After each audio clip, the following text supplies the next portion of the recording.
Friends, welcome back to my channel Lekhapriya's multipurpose channel. ಇವತ್ತಿನ vlog start ಮಾಡ್ತಾ ಇದ್ದೀನಿ. ಈಗಾಗಲೇ ಟೈಮ್ ನಿಯರ್ಲಿ 7 ಆಗ್ತಾ ಬಂದಿದೆ. ವೀಕೆಂಡ್ ಸ್ವಲ್ಪ ಲೇಟಾಗಿ ಎದ್ದೆ. ಸೊ ಈಗ ಎದ್ದ ತಕ್ಷಣ ನಾನು ಹಾಟ್ ವಾಟರ್ ಒಬ್ವಿಯಸ್ಲಿ ನಾನು ಕುಡಿತೀನಿ. ಅದ್ರ ಜೊತೆಲಿ 1 ಅಥವಾ 2 ಎಸಳು ಬೆಳ್ಳುಳ್ಳಿನ ಜಗದು ತಿಂತೀನಿ. ನಾನು ಹಾಟ್ ವಾಟರ್ ಜೊತೆಲಿ ಅದು ಕುಡಿದು ಜಸ್ಟ್ ನುಂಗ್ಬಿಡ್ತೀನಿ, ಸ್ವಲ್ಪ ಜಗದು ನುಂಗ್ಬಿಡ್ತೀನಿ. ಇದು ನನ್ನ ಡೈಲಿ ರೂಟೀನ್ ಆಗಿದೆ. ಅದಾದಮೇಲೆ ಸ್ವಲ್ಪ ಲೈಟಾಗಿ ವಾರ್ಮಪ್ ಎಕ್ಸಸೈಸ್ ಮಾಡ್ತೀನಿ, ಜಾಸ್ತಿ ಮಾಡಲ್ಲ, ಜಸ್ಟ್ ಲೈಟಾಗಿ ವಾರ್ಮಪ್ ಎಕ್ಸಸೈಸ್ ಮಾಡ್ತೀನಿ ಅಷ್ಟೇ. ನನ್ನ ಮನೇಲಿ ಒಂದು 10 to 15 ಮಿನಿಟ್ಸ್ ಅಷ್ಟೇ ಮಾಡೋದು. ಎಸ್, ಈಗ ನಾನು ಮೇಲೆ ಬಂದಿದ್ದೀನಿ. ಈಗ ಇಲ್ಲಿ ಸ್ವಲ್ಪ ಟಿಫನ್ ರೆಡಿ ಮಾಡ್ಕೊಂಬಿಡೋಣ ಅಂತ ಯೋಚನೆ ಮಾಡಿದ್ದೀನಿ. ಈಗಾಗಲೇ ವೆಜಿಟೇಬಲ್ಸ್ ಎಲ್ಲ ಕಟ್ ಮಾಡ್ಕೊಂಡಿದ್ದೀನಿ. ಸಿಂಪಲಾಗಿ, ತುಂಬ ಸಿಂಪಲಾಗಿ ನಾನು ಇವತ್ತು ಉಪ್ಪಿಟ್ಟು ಮಾಡ್ಕೊಳ್ತೀನಿ. ಅದಕ್ಕೆ ಏನು ಹಾಕಲ್ಲ, ಜಸ್ಟ್ ಪ್ಲೇನ್ ಉಪ್ಪಿಟ್ಟು ಅಂತಾನೆ ಅನ್ಬೋದು.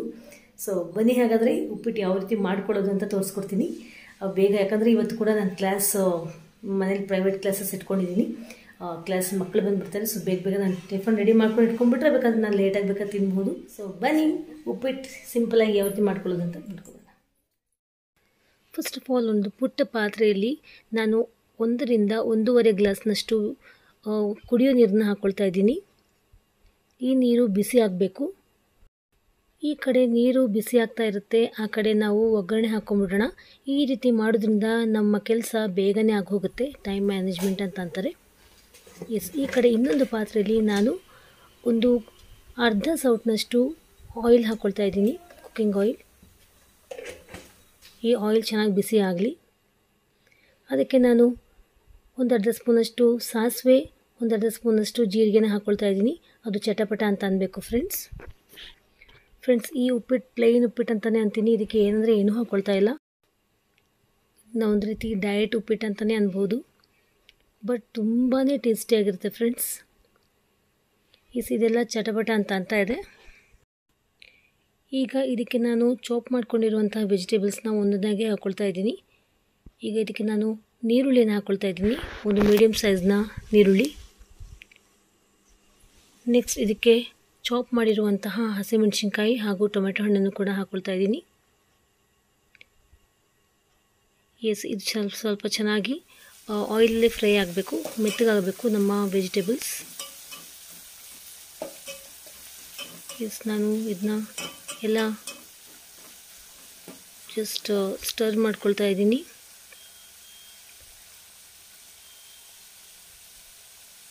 ಫ್ರೆಂಡ್ಸ್, ನೀವು ಈ ರೀತಿ ಮಾಡ್ಕೊಂಡು ನೋಡಿ. ಏನೂ ಇಲ್ಲದಾಗ, ಬೇಜಾರಾಗಿದ್ದಾಗ ಜಸ್ಟ್ ಈ ರೀತಿ ಮಾಡ್ಕೊಂಡು ತಿಂದ್ಬಿಟ್ರೆ ಹೊಟ್ಟೆನೂ ತುಂಬುತ್ತೆ, ಡಯಟ್ ಕೂಡ ಆಗುತ್ತೆ, ಹಾಗೂ ನಾಲ್ಗೆಗೂ ಕೂಡ ಒಳ್ಳೆ ರುಚಿ ಕೊಡುತ್ತೆ.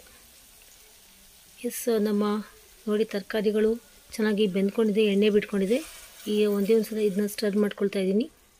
ಈ ಟೈಮಲ್ಲಿ ನೀವು ರುಚಿಗೆ ತಕ್ಕಷ್ಟು ಉಪ್ಪನ್ನು ಹಾಕ್ಕೋಬೋದು, ನೋಡ್ಕೊಂಡು ಹಾಕ್ಕೊಳ್ಳಿ. ಎಸ್, ಈಗ ಬಿಸಿಯಾಗಿತ್ತಲ್ಲ, ಆ ನೀರನ್ನ ನಾನು ಇದಕ್ಕೆ ಹಾಕ್ಕೊಳ್ತಾ ಇದ್ದೀನಿ. ಬೇಗನೆ ಆಗೋಗ್ಬಿಡುತ್ತೆ ಫ್ರೆಂಡ್ಸ್, ವಿತಿನ್ ನೋ ಟೈಮ್ ಆಗೋಗ್ಬಿಡುತ್ತೆ. ತಕ್ಷಣ ಈಗ ಕುದಿಯೋಕ್ಕೆ ಸ್ಟಾರ್ಟ್ ಆಗುತ್ತೆ. ಯಾಕಂದರೆ ಆಲ್ರೆಡಿ ಇದು ಕುದ್ದಿರುವಂಥ ನೀರು ನೋಡಿ, ವಿತಿನ್ 1 ಮಿನಿಟಲ್ಲಿ ಕುದ್ಬಿಡ್ತು ನೀರು. ಈಗ ನಾನು ನೀರಿನ ಕನ್ಸಿಸ್ಟೆನ್ಸಿ ನೋಡಿಕೊಂಡು ನಿಧಾನವಾಗಿ ರವೆನ ಹಾಕ್ಕೊಳ್ತಾ ಇದ್ದೀನಿ. ನಿಮಗೆ ಕನ್ಸಿಸ್ಟೆನ್ಸಿ ಗೊತ್ತಾಗ್ಬಿಡುತ್ತೆ. ಎಷ್ಟು ಚೆನ್ನಾಗಿ ಇದನ್ನ ಸ್ಟರ್ ಮಾಡ್ಕೊಳ್ತಾನೆ ಇರಬೇಕು, ಇಲ್ಲ ಗಟ್ಟಿಯಾಗುವಂಥ ಲಂಪ್ಸ್ ಬೀಳುವಂತಹ ಚಾನ್ಸಸ್ ಇರುತ್ತೆ ನಮ್ಮ ಉಪ್ಪಿಟ್ಟಿಗೆ. ನೋಡಿ, ನಾನು ನೋಡ್ಕೊಂಡು ಹಾಕ್ಕೊಳ್ತಾ ಇದ್ದೀನಿ. ಕನ್ಸಿಸ್ಟೆನ್ಸಿ ನೋಡಿಕೊಂಡು ನಿಧಾನಕ್ಕೆ ನಾನು ರವೆ ಹಾಕ್ಕೊಳ್ತಾ ಇದ್ದೀನಿ. ಬಿಗಿನರ್ಸ್ಗೆ ಈ ವಿಡಿಯೋ ತುಂಬಾ ಹೆಲ್ಪ್ಫುಲ್ ಆಗುತ್ತೆ. ಯಾರಾದರೂ ಬಿಗಿನರ್ಸ್ ಇದ್ದರೆ ಅವ್ರು ನೀವು ಇದನ್ನ ಶೇರ್ ಮಾಡ್ಕೊಳ್ಳಿ. ಉಪ್ಪಿಟ್ಟು ತುಂಬ ಈಸಿ, ಅದಿನ್ನೇನು ಮಹಾ ಅಂತ ಅನ್ಬೋದು, ಬಟ್ ಉಪ್ಪಿಟ್ಟು ಮಾಡೋಷ್ಟು ಕಷ್ಟ ಯಾವುದೂ ಇಲ್ಲ. ಸ್ವಲ್ಪ ವ್ಯತ್ಯಾಸ ಆದ್ರೂ ಚೆನ್ನಾಗಿ ಬರಲ್ಲ. ಎಸ್, ಇದನ್ನ ಒಂದು 2 ನಿಮಿಷಗಳ ಕಾಲ ನಾನು ಮುಚ್ಚಿಟ್ಟಿದ್ದೆ, ಮತ್ತು ಇದನ್ನ ಮತ್ತೆ ಸ್ಟರ್ ಮಾಡ್ಕೊಳ್ತಾ ಇದ್ದೀನಿ. ಚೆನ್ನಾಗಿ ರವೆ ಬೆಂದ್ಕೊಳ್ಬೇಕು. ನಿಮ್ಮ ಜೊತೆ ಅದನ್ನ ಶೇರ್ ಮಾಡೋದು ಬಿರಿಯಾನಿ ಮಾಡಿಬಿಡ್ತೀನಿ, ಬಟ್ ಉಪ್ಪಿಟ್ಟು ಮಾಡೋದು ತುಂಬಾ ಜಸ್ಟ್ ಸೂಕ್ಷ್ಮೆಯಿಂದ ಭಯ ಭಕ್ತಿಯಿಂದ ಮಾಡೋದು ನಾನು ಶೇರ್ ಮಾಡ್ತೀನಿ. ಜೊತೆಲೆ ನನ್ನ ಅಡುಗೆ ಹಾಗೂ ತಿಂಡಿ ಕೂಡ ಆಗ್ಬಿಟ್ಟು ಅದ್ರ ಜೊತೆ ನಾನು ಚಪಾತಿ ಅಥವಾ ಮುದ್ದೆ ಮಾಡ್ಕೊತೀನಿ. ಬೆಂಡೆಕಾಯಿ ಗೊಜ್ಜು ನೋಡೋಣ, ಏನೇನು ಐಡಿಯಾ ಇಲ್ಲ. ಸೊ ಈ ರೀತಿ ನಡೀತಿದೆ. ಗೀಸರ್ ಆನ್ ಮಾಡಿ ಬಂದಿದ್ದೀನಿ, ಸ್ನಾನ ಮಾಡಿಕೊಂಡು ದೇವ್ರ ಪೂಜೆ ಮಾಡಿ ಅದಾದ ನಂತರ ನಾನು ಉಪ್ಪಿಟ್ಟು ತಿನ್ಕೋತೀನಿ. ಉಪ್ಪಿಟ್ಟು ಹೇಗಾಗಿದೆ ಅಂತ ನಿಮಗೂ ಕೂಡ ಹೇಳ್ತೀನಿ ಖಂಡಿತವಾಗಿ. ಸೊ ಫುಲ್ ನೋಡಿದೆ ತೋಬಿಡಿದೆ. ಎಸ್, ಇಲ್ಲಿ ಮೇಲ್ಗಡೆ ಮನೆ ಕಿಚನ್ ವೆಂಟಿಲೇಷನ್ ಇದೆ, ಓಕೆ.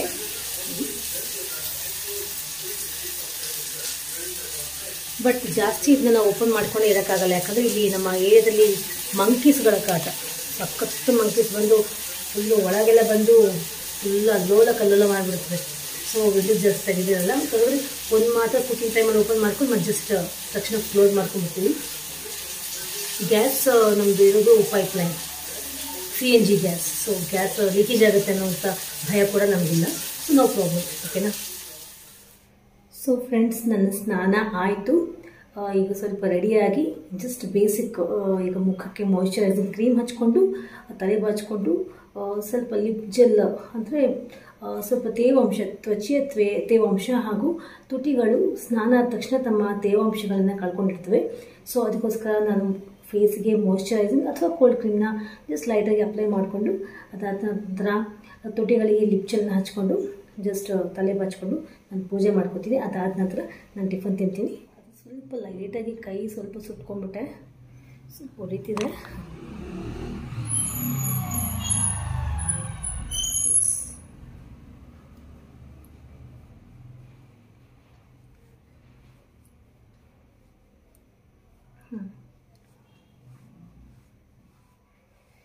ಸ್ವಲ್ಪ ಇದಕ್ಕೆ ನಾನು ಕೊಕೊನಟ್ ಆಯಿಲ್ನ ಅಪ್ಲೈ ಮಾಡಿಕೊಂಡೆ, ಸ್ವಲ್ಪ ಸುಟ್ಟಿದೆ ಇಲ್ಲಿ. ಸ್ವಲ್ಪ ಮಾಯಿಶ್ಚರೈಸಿಂಗ್ ಕ್ರೀಮ್ ಕೂಡ ಸ್ವಲ್ಪ ಅಪ್ಲೈ ಮಾಡ್ಕೊತೀನಿ, ತಣ್ಣಗಾಗುತ್ತೆ.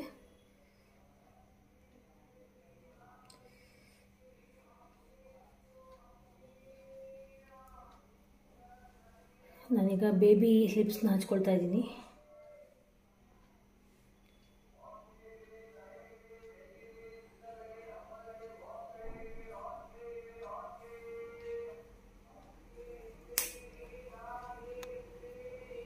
बिंदी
ಆಶು ಪ್ರಿಪೇರ್ ಮಾಡಿದ್ದಾದ್ಮೇಲೆ ಟೈಮ್ ಸಿಕ್ಕರೆ ವಿಡಿಯೋ ಕೂಡ ಮಾಡೋದಿದೆ, ನೋಡೋಣ.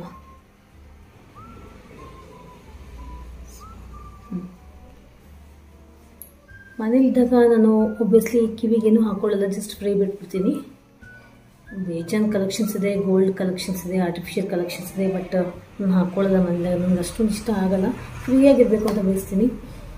ಜಾಸ್ತಿ ಬಳೆ ಅದೆಲ್ಲ ಮನೇಲಿ ಇರೋದು ಹಾಕ್ಕೊಳ್ಳಲ್ಲ. ಹೊರಗಡೆ ಹೋಗ್ಬೇಕಾದ್ರೆ ವೀಡಿಯೋ ಮಾಡಬೇಕಾದ್ರೆ ಜಾಸ್ತಿ ಹಾಕ್ಕೊಳ್ಳೋದು ನಾನು. ಅದು ನನಗೆ ಮುಂಚಿನ ಅಭ್ಯಾಸ, ಮತ್ತು ಅದ್ರ ಬಗ್ಗೆ ಎಲ್ಲ ಕಮೆಂಟ್ ಮಾಡೋಕ್ಕೆ ಹೋಗಬೇಡಿ. ಆ್ಯಂಡ್ ದೆನ್ ಯಾಕಂದರೆ ಬೇಸಿಕಲಿ ನಾವು ಸೆಂಟ್ ಜೋಸೆಫ್ಸ್ ಕಾನ್ವೆಂಟ್ ಸ್ಕೂಲಲ್ಲಿ ಓದಿದ್ದು, ಅದು ಕ್ರಿಶ್ಚಿಯನ್ ಸ್ಕೂಲ್. ಚಿಕ್ಕ ವಯಸ್ಸಿಂದನೂ ನಮಗೆ ಬಳೆ ಹಾಕ್ಕೋಬಾರ್ದು, ಬಿಂದಿ ಇಟ್ಕೋಬಾರ್ದು, ಹೂ ಮುಡಿಬಾರ್ದು ಅನ್ನೋ ಒಂದು ರೀತಿಯಲ್ಲೇ ನಮ್ಮನ್ನು ಅಲ್ಲಿ ತುಂಬ ಸ್ಟ್ರಿಕ್ಟಾಗಿ ಒಂದು ರೂಲ್ಸ್ ಇತ್ತು ಸ್ಕೂಲಲ್ಲಿ. ಸೊ ಚಿಕ್ಕ ವಯಸ್ಸಿನ ಅದೇ ಬೆಳ್ಕೊಂಡ್ಬಂದ್ಬಿಟ್ಟಿದೆ. ಅದೇ ಫ್ರೀಯಾಗಿ ಇರಬೇಕು, ಅದನ್ನ ಫಾಲೋ ಮಾಡಬೇಕು ಅಂತಲ್ಲ, ಬಟ್ ಆ ರೀತಿ ಫ್ರೀಯಾಗಿದ್ದೆ ಅಭ್ಯಾಸ ಆಗಿಬಿಟ್ಟಿದೆ. ಬಟ್ ಪೂಜೆಗಳಿದ್ದಾಗ, ಹೊರಗಡೆ ಹೋಗಬೇಕಾದ್ರೆ, ವಿಡಿಯೋ ಮಾಡಬೇಕಾದ್ರೆ ಎಲ್ಲ ಹಾಕ್ಕೊಳ್ತೀನಿ. ಬಟ್ ಮನೇಲಿದ್ದಾಗ ಈ ರೀತಿ ಫ್ರೀಯಾಗಿ ಇದ್ಬಿಡ್ತೀನಿ. ಒಬ್ವಿಯಸ್ಲಿ ನಾನು ಫ್ರೀಯಾಗಿ ಇದ್ಬಿಡ್ತೀನಿ, ಏನು ಬಳೆ, ಇಯರಿಂಗ್ಸು ಅಂಥದ್ದೇನೂ ಹಾಕ್ಕೊಳ್ಳೋಲ್ಲ. Hope you understand.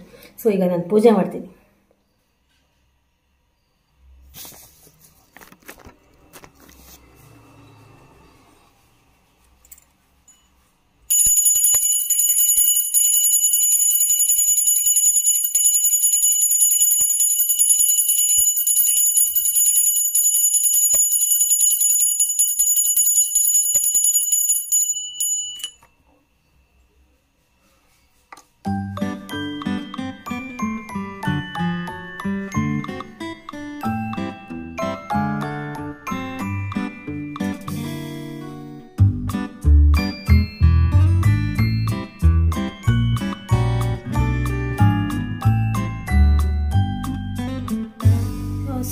ಫ್ರೆಂಡ್ಸ್, ನನ್ನ ಪೂಜೆ ಆಯಿತು, ಮನೆ ಕೆಲಸ ಎಲ್ಲ ಆಲ್ಮೋಸ್ಟ್ ಆಗೋಯ್ತು.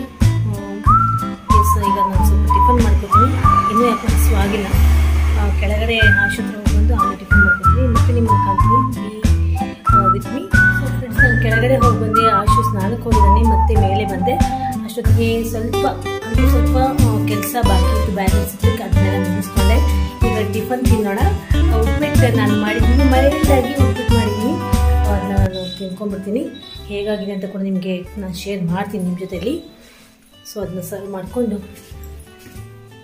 ಟಿಫನ್ ಮಾಡ್ಕೊಂಡ್ಬಿಡ್ತೀನಿ. ಇನ್ನು ಸ್ವಲ್ಪ ಹೊತ್ತಿಗೆ ಆಶುನು ಬರ್ತಾನೆ, ಸ್ಟೂಡೆಂಟ್ಸು ಬರ್ತಾರೆ. ಎಸ್, ನಾನು ಉಪ್ಪಿಟ್ಟು ಜೊತೆಲಿ ಒಂದು ಬನಾನಾ ಕೂಡ ಸರ್ವ್ ಮಾಡ್ಕೊಂಡಿದ್ದೀನಿ.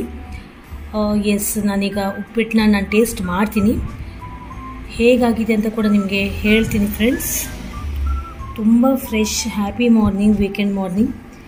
ಇದು ವೀಕೆಂಡ್ ಅಂತ ಅದೇ ಅಲ್ಲ, ನನಗೆ ಡೈಲಿ ಇರೋದು ಮಾರ್ನಿಂಗ್ ರೂಟೀನ್ ಇದೇ ರೀತಿ ಇರುತ್ತೆ. ಬಟ್ ವೀಕ್ ಡೇಸಲ್ಲಿ ಸ್ವಲ್ಪ ಚೇಂಜ್ ಇರುತ್ತೆ. ಜಾಬ್ ಬೇರೆ ಹೋಗಬೇಕು, ಮನೆ ಕಡೆ ನೋಡ್ಕೋಬೇಕು ಅಂತ.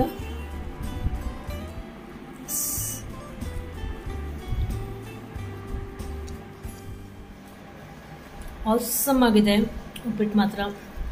ಹೆಲ್ದಿ ಬ್ರೇಕ್ಫಾಸ್ಟ್, ಏನೂ ಹಾಕಲಿಕ್ಕೆ ನಾವು ನೀವು ನೋಡಿದ್ರಿ, ತುಂಬ ಮೈಲ್ಡಾಗಿ ಚೆನ್ನಾಗಿದೆ. ಡಯಟ್ ಮಾಡೋರಂತೂ ಈ ರೀತಿ ಮಾಡ್ಕೊಂಡು ತಿನ್ಬೋದು.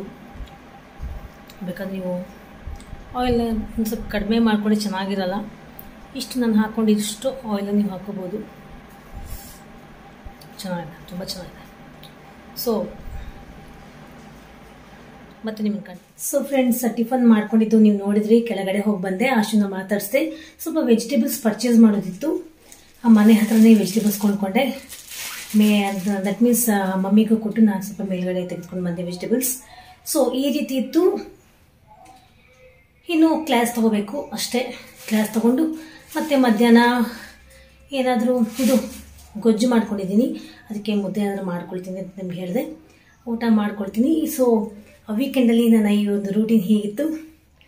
ನಿಮಗೆ ಇವತ್ತಿನ ಈ ವಿಡಿಯೋ ತುಂಬಾ ಇಷ್ಟ ಆಯಿತು ಅಂತ ಅಂದ್ಕೊಳ್ತೀನಿ. ಇಷ್ಟ ಆಗಿದ್ರೆ ಒಂದೊಂದು ಲೈಕ್ ಬಟನ್ ಪ್ರೆಸ್ ಮಾಡಿ, ನನ್ನ ಚಾನಲ್ ಸಬ್ಸ್ಕ್ರೈಬ್ ಮಾಡಿ, ಲೈಕ್ ಮಾಡಿ, ಶೇರ್ ಮಾಡಿ. ಮತ್ತೊಮ್ಮೆ ನಿಮ್ಮೆಲ್ಲರಿಗೂ ಹ್ಯಾಪಿ ವೀಕೆಂಡ್ ಹಾಗೂ ನವರಾತ್ರಿ ಹಬ್ಬದ ಶುಭಾಶಯಗಳು.